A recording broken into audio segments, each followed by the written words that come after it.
What up, you guys, and welcome back to the forgotten series of Realism Overhaul. Let's do it! Okay, so I kind of forgot where we was in the last episode. Holy shit, we got the Kraken already, god damn it!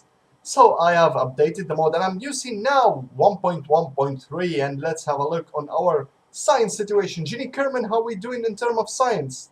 Holy shit, we really fucked up here. Oh look, there is a two-part. Where was it? Damn, we have two lander can. One is normal, one is advanced. Wow. Okay, I'm liking this, except that we need a lot of science. Screw this. I'm collecting myself a lot of shitty science. I'm gonna build a ship that's gonna go around the KSC and collect. Holy shit, this is good. Okay. Can't you go bigger? God damn it, cylinders. Okay, so we're gonna be needing a bigger cylinder, but this is not working. So okay, so I updated the mod, but apparently something's going wrong. The cylinder here is not becoming bigger. It's only a, oh my god. Oh, sorry, this is a crew tube.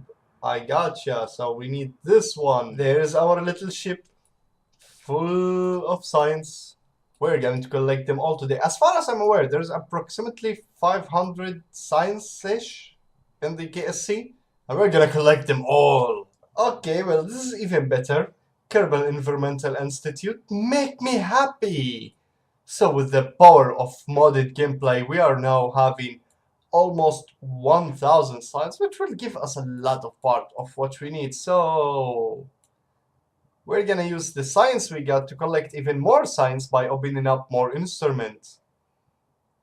This is important. 300 science, sure, why not? And of course this G-force meter and oversized signal intelligence satellite, which I have no idea what does this means, but we're buying it. So this is our tech tree. Now we do have a lot of science instruments, and I'm guessing it's about time to go into deep orbit.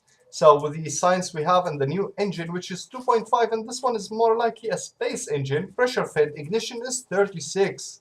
We're gonna achieve that goal. Okay, so as you can probably tell, our plan didn't work. So what we're launching today is yet another satellite that's gonna go to orbit. I actually launched 2 of these, and yeah, they failed. They're coming back. So I'm gonna give control to this time, only this time. To make J, we're gonna use the Ascend Manager. Our orbit is gonna be 150. Actually, I forgot what's the best orbit for the scanners that he got, but I would say 150 is good. Inclination is 90 degree. We're gonna limit the thrust to 100%. Yeah, let's roll it. Engage the autopilot. And off we go on our voyage. The satellite has a mission to do for us today. Okay, so by the look of it, MacJib might have screwed up just a little bit. You see, I kept the minimum thrust, I guess, to, I don't know, something. But apparently it didn't work, so we're gonna launch again. This time, without you. Okay, take 2. I guess this time it will work. I have added some extra solid rocket booster, because the bigger the better. This is G1 rocket booster. We have added 12 of them. They don't affect the Delta V that much, but they will give us an advantage upon takeoff. So we have engaged the autopilot. Our desired altitude is 400 km, inclination is 90 degree, because we want to scan the planet for more science. So sorry to cut myself off there in that point. We actually have a small issue now. Among testing, where, you know, it went incredibly shitty, but you get the point. So we actually went to orbit. A lot of things happened on the way there. Apparently we did not achieve the orbit that we were wishing for, although these booster might look big, and they are. By all means, they are huge booster, but yeah, they are not enough. The satellite that I have has a lot of problem. Mainly it's heavy. It's full of science equipment that, well, mostly we don't need, but it was able to achieve one thing. It's proven that we actually can do it with a very good satellite. We can actually, well, with a lightweight satellite, we can actually achieve a deep space orbit. So, to do this in the, well, best way possible, we have launched this test flight that kind of crash landed, and we learned a lot from this by the satellite that did actually explode, which kind of give us SIGINT scan, which you can see now. I mean, SIGINT scan have a huge satellite, and apparently with the realism overhaul mode is kind of buggy, I can tell you that. It requires a lot of heat radiator, otherwise it's gonna explode on the second, but cut me off blabbering here. Let's see the result with it. Alright, so we have, well, the idiot MakeJib has turned off the engine, and therefore we will have to stage this rocket, and now we are going to deploy all of our stuff. So I want to start to make a multi-scan, and, well, the other scan as well.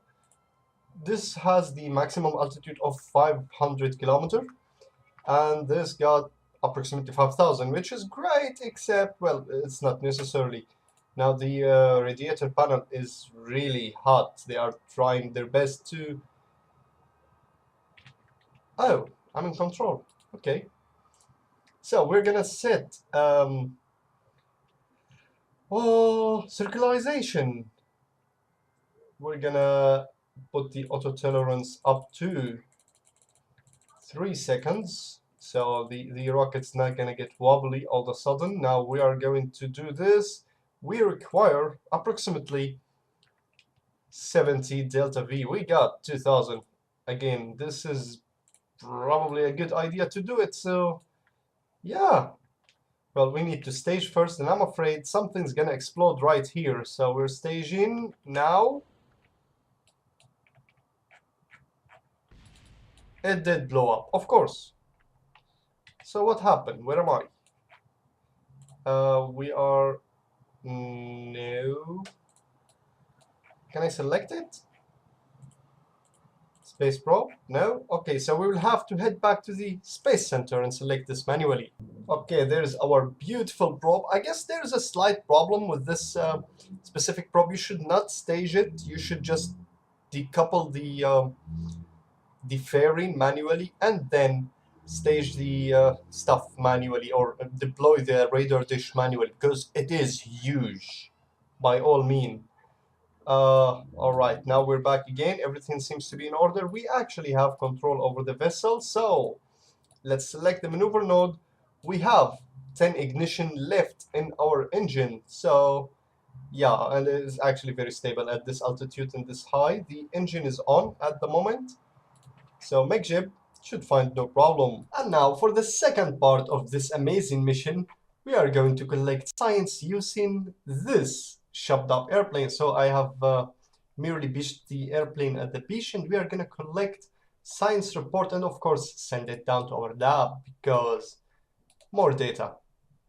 Well, actually it's zero data, but you get the point. We're going to start making science, so temperature. Also send it down to the lab. With this, we will collect more data that's going to be transferred into science. Right now we got 2, which is not much, but you get the point. Okay, before I move on to the next part of this video, I wanted to special shout out for X Science. Now, of course, if you don't know X Science, X Science is a library for science which can show you, well, different things based on what's the experiment you have on board, or what's unlocked experiment, or everything. And their newest update is, well, it's a spin-off of Science Alert. Now this one, as long as this window is open, it will alert you of if there is any new science. It will also get you out of wrap. If you are wrapping, let's say 5 times, 50 times, whatever, it will kind of stop the time and you will be able to collect the science. Now it's far away from perfect. Sometimes it doesn't work and it lacked the setting, but remember, this is the first time this came up. The alternative mode was Earth Science Alert, and we did not hear that since a while. Okay, 60 days later, by mistake, I clicked on the 100 times thingy, and it kind of took us a while. So we collected some science. Now we got 214, and we can indeed open up the new, heavier rocket engine now. These are nice and old. They are at least not pressure fed, so they are very good, stable engine. But the important one is this solid rocket booster. This is 5 and 5 meter wide, and this one is 18, almost 18,000 kilonewton of thrust, pure thrust. This will send our next probe to, well, pretty much anywhere. I'm thinking we will send it to deep orbit for now. And in the next episode, I'm gonna send it to the sun because, well, as I was looking through the library of X science, apparently the sun has better science than deep space in orbit in around Kerbin or on the moon. So if you will look here, search the word sun. Sorry, here, sun. The crew report itself is 5 plus the EVA report is, well, we will not have these, but temperature scan is 8, crew report is 10, and so on and so forth, including the maximum amount you can get is to build a space station around the sun, which probably not gonna happen. So let's get building. Okay, ladies and gentlemen, let me welcome you to the deep space heavy lifter satellite. So we're looking at well, quite a lot of booster, to be honest. So I'm gonna set MechJip to kind of just direct us upstairs, and we're launching in 3, 2, 1. So the idea is gonna be like ridiculous, but we want to achieve a deep space orbit in order for us to collect some extra science. Now I have added some of the new booster which we got, and this is incredible. I did not believe the stats that we got on this rocket. I mean, look at that. Okay, now I don't know, I know it looked ridiculous, but the point of it is we do have an extra fuel, therefore we can actually achieve more delta V in total at least. So we got 12,000 meter per second delta V. I'm using the solid rocket booster just to give us an acceleration among takeoff, because I don't like to waste a lot of fuel, but the whole point of this is just to reach a deep orbit or deep space around Kerbin. Once we actually achieve that, that means we do have a chance to reach the moon. Now for the result. Okay, there we are. I can't believe this satellite has actually made it. At 36 million kilometer, well, we actually achieved 41. At 36 million kilometer, sorry, thousand kilometer. 36, no. Okay, I have no idea. 36,000. Okay, so we reached deep space, deep orbit around planet Earth. Now let's collect the science that we got and transmit it back to Kerbin. There we go. All this delicious science. I wouldn't say it's a lot. Like I expected a little bit more, honestly. But anything at this point is good because we're really starving for the science. And it's a little bit iffy. Let's collect recon data. Oh, we don't have recon data. Okay, fine. Okay, so looking at our science, I'm actually rather happy with this. Apparently, we gain approximately 90 science points. Almost 90, 90, man. But I guess this is a good time to end up today's episode, as it seems we are still struggling for science and we need a rather better solution. But since we actually reached the deep orbit around Kerbin, that means we can actually do even more than this. I'm hoping to actually open more science part. I want to open this science part in order for us to have the altimetry scanner and gravity, grav max negative gravioli detector. So once we actually did these, we will be able to, well, set up a very good science base. Now I'm looking at our science stats here on Kerbin. We can, well, we do have a rather good chance. Oh, we do? We rather have a good chance onto getting up more science. But as usual, guys, thank you so much for watching. I hope you did enjoy today's episode, and as usual, don't forget to slap that like button and stay tuned.